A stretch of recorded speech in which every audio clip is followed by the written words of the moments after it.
नमस्कार दोस्तों, study light YouTube channel में एक बार फिर से स्वागत है। और दोस्तों हम कर रहे हैं आरएएस मेंस की प्रिपरेशन। और आज का जो हमारा टॉपिक है वो है पर्यटन और आतिथ्य प्रबंधन। इसका मतलब होता है टूरिज़्म और हॉस्पिटैलिटी मैनेजमेंट। तो ये बहुत ही इंपॉर्टेंट टॉपिक हैं आपके जीएस 1 में। यूनिट नंबर 3 है और यूनिट नंबर 3 में सब्जेक्ट है मैनेजमेंट यानी कि प्रबंधन, उससे जुड़ा हुआ ये टॉपिक है। तो बहुत ज़्यादा इंपॉर्टेंट टॉपिक है। तो आज हम डिटेल से इसमें डिस्कस करने वाले हैं। इस टॉपिक में हम क्या क्या पढ़ने वाले हैं, सबसे पहले उसकी चर्चा कर लेते हैं। जैसे कि हम पर्यटन और आतिथ्य प्रबंधन का परिचय पढ़ेंगे, जिसमें हम उसकी डेफिनेशन को और उसकी इंपॉर्टेंस यानी महत्व के बारे में चर्चा करेंगे। इसके बाद में पर्यटन प्रबंधन टूरिज़्म मैनेजमेंट के बारे में, जिसमें उसकी डेफिनेशन, भूमिका और एक एग्जाम्पल जिसमें हम सतत पर्यटन यानी कि सस्टेनेबिलिटी टूरिज़्म के बारे में चर्चा करेंगे। इसके बाद में आतिथ्य प्रबंधन यानी हॉस्पिटैलिटी मैनेजमेंट के बारे में, जिसमें उसकी डेफिनेशन, भूमिका और एक केस स्टडी जो कि डिज्नी की केस स्टडी होगी, जो कि हॉस्पिटल मैनेजमेंट को लेकर है। इसके बाद में हम टाइप्स ऑफ टूरिज़्म के बारे में पढ़ेंगे, पर्यटन के प्रकार, जिसमें सांस्कृतिक पर्यटन यानी कल्चरल टूरिज़्म, साहसिक पर्यटन एडवेंचर टूरिज़्म और चिकित्सा पर्यटन यानी मेडिकल टूरिज़्म के बारे में पढ़ेंगे। और इसमें हम एक थाईलैंड की केस स्टडी लेंगे जो कि चिकित्सा पर्यटन से संबंधित है। इसके बाद में आतिथ्य सेवाएं यानी हॉस्पिटैलिटी सर्विसेज, जिसमें आवास यानी अकोमोडेशन, भोजन और पेय पदार्थ यानी फूड एंड बेवरेजेस के बारे में पढ़ेंगे। फिर पढ़ेंगे हम इवेंट मैनेजमेंट और एक केस स्टडी लेंगे जिसमें रिट्ज एंड कार्लटन की ग्राहक सेवा होगी। इसके बाद में पर्यटन और आतिथ्य प्रबंधन में कौन कौन सी चुनौतियां हैं, चैलेंजेज हैं, जिसमें हम स्थिरता यानी सस्टेनेबिलिटी को पढ़ेंगे, संकट प्रबंधन यानी क्राइसिस मैनेजमेंट, प्रौद्योगिकी एकीकरण टेक्नोलॉजी इंटीग्रेशन के बारे में और एक केस स्टडी कोविड-19 की। इसके बाद में सरकारी नीतियाँ और पहल के बारे में, जिसमें हम पर्यटन संवर्धन, टूरिज़्म प्रमोशन के बारे में, गुणवत्ता मानक यानी क्वालिटी स्टैंडर्ड्स के बारे में, सांस्कृतिक संरक्षण यानी कल्चरल प्रिजर्वेशन के बारे में। और फिर पढ़ेंगे हम डेटा और एनालिटिक्स, जिसमें हम पर्यटन विश्लेषण यानी टूरिज़्म एनालिटिक्स के बारे में चर्चा करेंगे और ग्राहक प्रतिक्रिया यानी कस्टमर फीडबैक के बारे में। और अंत में एक निष्कर्ष के बारे में चर्चा करेंगे। तो ये सभी चीज़ें हम डिटेल से डिस्कस करेंगे इस टॉपिक में।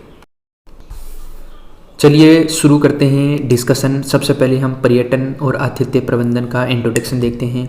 यदि आपसे पर्यटन और आतिथ्य प्रबंधन यानी टूरिज़्म और हॉस्पिटल मैनेजमेंट की डेफिनेशन पूछें तो इस डेफिनेशन होगी, पर्यटन और आतिथ्य प्रबंधन में यात्रियों की संतुष्टि यानी सेटिस्फेक्शन और भलाई यानी कि वेलबींग सुनिश्चित करने के लिए यात्रा अनुभवों और आतिथ्य सेवाओं की योजना बनाना, व्यवस्थित करना और देखरेख करना शामिल है।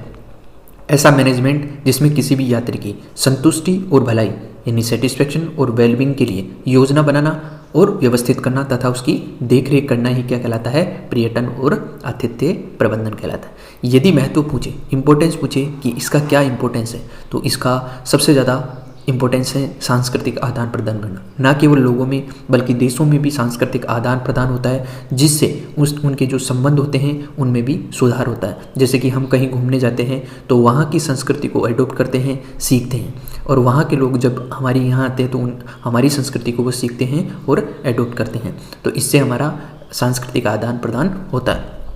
और टूरिज़्म बढ़ेगा तो इससे आर्थिक विकास तो बढ़ेगा ही बढ़ेगा, यानी इकोनॉमिक डेवलपमेंट तो होगा ही। और इकोनॉमिक डेवलपमेंट जहाँ जुड़ जाता है वहाँ पे इसका मतलब है कि वहाँ पे जो पर्यटन स्थल हैं उनका भी विकास होगा, यानी सरकार उनके विकास में और ज़्यादा अग्रसर होगी, क्योंकि वहाँ पे इकोनॉमिक डेवलपमेंट की अपॉर्चुनिटी बढ़ जाती है।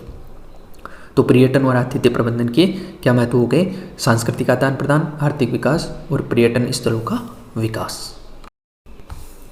नेक्स्ट हम चर्चा करते हैं पर्यटन प्रबंधन टूरिज़्म मैनेजमेंट की। देखो, टूरिज़्म मैनेजमेंट की अगर डेफिनेशन पूछे तो पर्यटन प्रबंधन में पर्यटन स्थलों और अनुभवों की योजना बनाना, विकास करना और उनका प्रचार करना, ऐसी गतिविधियां शामिल होती हैं। मैनेजमेंट में योजना बनाना, विकास करना और प्रचार करना, ये तीनों चीज़ें शामिल होती हैं टूरिज़्म मैनेजमेंट में। यही इसकी डेफिनेशन होगी। अगर भूमिका की चर्चा करें यानी इम्पोर्टेंस, तो ये गंतव्यों के सतत विकास लक्ष्य में अहम योगदान दिया जाता है इसके द्वारा। सांस्कृतिक विरासत के संरक्षण में जरूरी है। इसके अलावा आर्थिक लाभ तो होता ही होता है, यानी सतत विकास, सांस्कृतिक विरासत के संरक्षण और आर्थिक लाभ के लिए टूरिज़्म मैनेजमेंट इम्पोर्टेंट है। इसके बाद में यदि उदाहरण की बात करें तो सतत पर्यटन, ये सतत विकास से जुड़ जाता है। सतत पर्यटन में क्या किया जाता है कि सतत पर्यटन प्रबंधन पर्यटन के सकारात्मक आर्थिक और सांस्कृतिक पहलुओं को सकारात्मक आर्थिक और सांस्कृतिक पहलुओं को अधिकतम करते हुए वहाँ के स्थानीय पारिस्थितिकी तंत्र और समुदायों पर नकारात्मक प्रभावों को कम करने पर केंद्रित किया जाता है। कहने का मतलब है जिस भी जगह टूरिज्म हमको डेवलपमेंट करना है तो वहाँ के स्थानीय पारिस्थितिकी तंत्र हैं, जो लोकल इकोसिस्टम है, उसको नुकसान न पहुँचाते हुए वहाँ पे यदि हम टूरिज्म को बढ़ावा देते हैं, उसी को बोलते हैं सतत पर्यटन। नेक्स्ट बात करते हैं आतिथ्य प्रबंधनीय हॉस्पिटल मैनेजमेंट की। डेफिनेशन की बात करें तो आतिथ्य प्रबंधन में ग्राहकों की संतुष्टि यानी सेटिस्फेक्शन करने के लिए होटल, रेस्तरां और इवेंट प्लानिंग सहित आतिथ्य उद्योग संचालन की देखरेख करना शामिल है। यानी कि जो भी हम ग्राहकों को सर्विसेज अवेलेबल करवाते हैं, चाहे वो होटल हो, रेस्तरां हो या इवेंट प्लानिंग हो, ये अगर बेहतर सर्विसेज हम अवेलेबल करवाएंगे तो जो कस्टमर हैं या जो ग्राहक हैं उसकी सेटिस्फेक्शन लेवल बढ़ेगा। इसी को बोलते हैं आतिथ्य प्रबंधन। यदि रोल की बात करें, भूमिका की बात करें, तो इसमें उच्च गुणवत्ता वाली सेवाएं प्रदान की जाती है। इसके अलावा ग्राहक को यादगार अनुभव प्रदान किया जाता है और ग्राहक वफादारी को बढ़ावा दिया जाता है। यदि केस स्टडी की बात करें तो जो डिज्नी है, डिज्नी की जो केस स्टडी है वो बहुत इंपॉर्टेंट है, क्योंकि डिज्नी ब्रांड असाधारण आतिथ्य प्रबंधन हॉस्पिटल मैनेजमेंट के लिए जाना जाता है, क्योंकि ये अपने थीम पार्क के लिए जाना जाता है।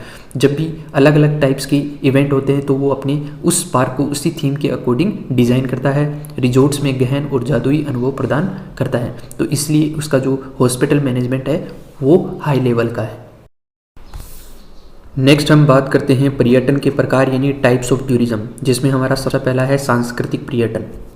जैसे कि नाम से ही पता है कि संस्कृति को समझने के लिए या संस्कृति को जानने के लिए जो टूरिज्म किया जाता है उसको बोलते हैं सांस्कृतिक पर्यटन।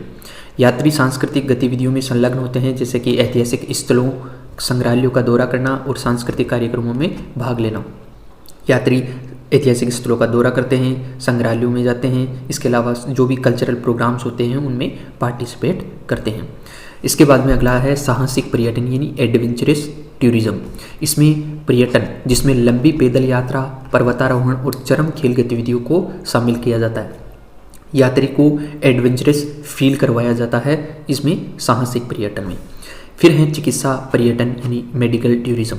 अक्सर लागत बचत या विशेष देखभाल के लिए चिकित्सा उपचार या स्वास्थ्य सेवाएं प्राप्त करने के लिए यात्रा करना चिकित्सा पर्यटन कहलाता है। थाईलैंड की केस स्टडी की बात कर लेते हैं। लोग थाईलैंड घूमने जाते हैं क्योंकि वहाँ पर जो चिकित्सा पर्यटन है या जो मेडिकल टूरिज्म है वो बेहतर है। वहाँ की हर टूरिज्म लोकेशन पे आपको बेहतर स्वास्थ्य सेवाएं उपलब्ध होगी, इसलिए लोग वहाँ पर थाईलैंड में घूमने जाते हैं, पर्यटन करने जाते हैं। तो ये थाईलैंड की केस स्टडी में आप पुट कर सकते हो। नेक्स्ट बात करते हैं आतिथ्य सेवाएं यानी हॉस्पिटैलिटी सर्विसेज, जिसमें सबसे पहले आवास यानी अकोमोडेशन में होटल, रिजॉर्ट्स, इसके अलावा छुट्टियों के किराए जैसी आवासीय सेवाएं प्रदान की जाती हैं। फिर है भोजन और पेय पदार्थ, जिसमें मेहमानों को रेस्तरां, खानपान और भोजन सेवाएं प्रदान की जाती हैं। इवेंट मैनेजमेंट, जिसमें कार्यक्रमों, सम्मेलनों और बैठकों का आयोजन और प्रबंधन किया जाता है। इसमें केस स्टडी की बात करें तो रिट्ज एंड कार्ल्टन बहुत ज़्यादा फेमस है। इसलिए फेमस है क्योंकि ये अपने यात्रियों को एक सुखद अनुभव और मैक्सिमम सेटिस्फेक्शन देता है, क्योंकि ये जो रिट्ज एंड कार्ल्टन है ये उन यात्रियों को फ्रीडम देता है एंजॉय करने के लिए, इसलिए बहुत ज़्यादा फेमस है। तो ये जो केस स्टडी है वो आप पुट कर सकते हो। नेक्स्ट हम चर्चा करते हैं पर्यटन और आतिथ्य प्रबंधन में चुनौतियाँ, कौन कौन से चैलेंजेस हो सकते हैं, जिसमें सबसे पहले हैं स्थिरता यानी सस्टेनेबिलिटी। स्थानीय पारिस्थितिकी तंत्र और संस्कृतियों के संरक्षण के साथ पर्यटन के आर्थिक लाभों को संतुलित करना एक बड़ी चुनौती है, बड़ा चैलेंज है। इसके बाद में अगला चुनौती हो सकती है संकट प्रबंधन। प्राकृतिक आपदाओं या स्वास्थ्य आपात स्थितियों जैसे संकटों से निपटना, जो कि यात्रा और आतिथ्य संचालन को बाधित कर सकता है, ये भी एक बड़ा चैलेंज है। इसके बाद में है प्रौद्योगिकी एकीकरण, टेक्नोलॉजी इंटीग्रेशन। ऑनलाइन बुकिंग और संपर्क रहित सेवाओं जैसी तकनीकी प्रगति को अपनाना, ये भी एक टूरिज्म सेक्टर के लिए चैलेंज हो सकता है। इसके बाद में केस स्टडी की बात करें तो कोविड-19 का प्रभाव आप सभी ने देखा होगा कि कोविड-19 में सब लोग अपने घरों में मतलब लॉकडाउन में थे, तो जो टूरिज्म सेक्टर था वो पूरी तरह से प्रभावित हुआ था। जो देश ज़्यादातर टूरिज्म सेक्टर पर डिपेंड करते हैं, जैसे कि थाईलैंड हो गया, तो उनको भारी नुकसान होगा। तो ये भी एक बड़ा चैलेंज हो सकता है, यानी स्वास्थ्य भी एक बड़ा चैलेंज हो सकता है टूरिज्म सेक्टर में। नेक्स्ट बात करते हैं सरकारी नीतियाँ और पहल, यानी सरकारें किस प्रकार से पर्यटन को बढ़ावा देती है। तो इसमें सबसे पहले है पर्यटन संवर्धन। सरकारें अक्सर विपणन अभियानों यानी मार्केटिंग प्रोग्राम्स, बुनियादी ढांचे में निवेश यानी बेसिक इंफ्रास्ट्रक्चर में इन्वेस्टमेंट करती है। इसके अलावा वीज़ा नीतियों के माध्यम से पर्यटन को बढ़ावा देती है।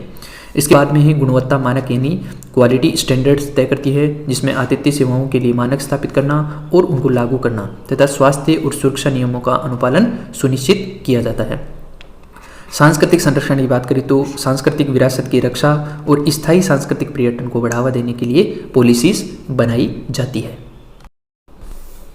नेक्स्ट बात करते हैं डेटा और एनालिटिक्स। डेटा और एनालिटिक्स का मतलब यह होता है कि किस प्रकार से हम पर्यटन को बढ़ावा दे सकते हैं और जो यात्री हैं उनको मैक्सिमम सेटिस्फेक्शन दे सकते हैं। तो इसमें सबसे पहले है पर्यटन विश्लेषकी यानी कि टूरिज्म एनालिटिक्स। इसमें यात्रा के रुझान को समझा जाता है, उपभोक्ता प्राथमिकताओं और बाजार की गतिशीलता को समझने के लिए डेटा और एनालिटिक्स का उपयोग किया जाता है।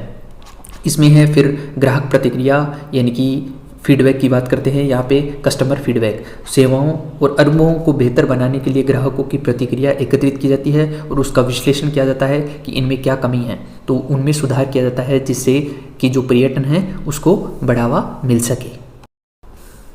अंत में हम निष्कर्ष की चर्चा कर लेते हैं कि किस प्रकार से हम पर्यटन और आतिथ्य प्रबंधन का एक निष्कर्ष लिख सकते हैं। तो पर्यटन और आतिथ्य प्रबंधन वैश्विक यात्रा उद्योग का अभिन्न अंग है।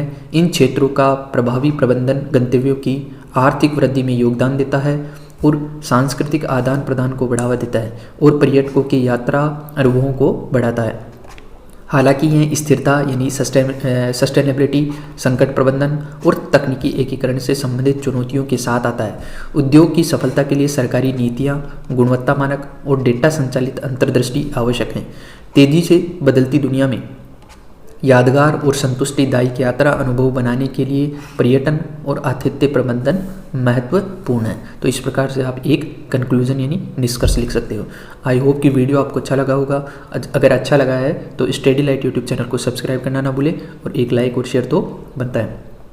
मिलते हैं अगले किसी वीडियो में, तब तक के लिए धन्यवाद दोस्तों, और पढ़ते रहिए और खुश रहिए। Thank you.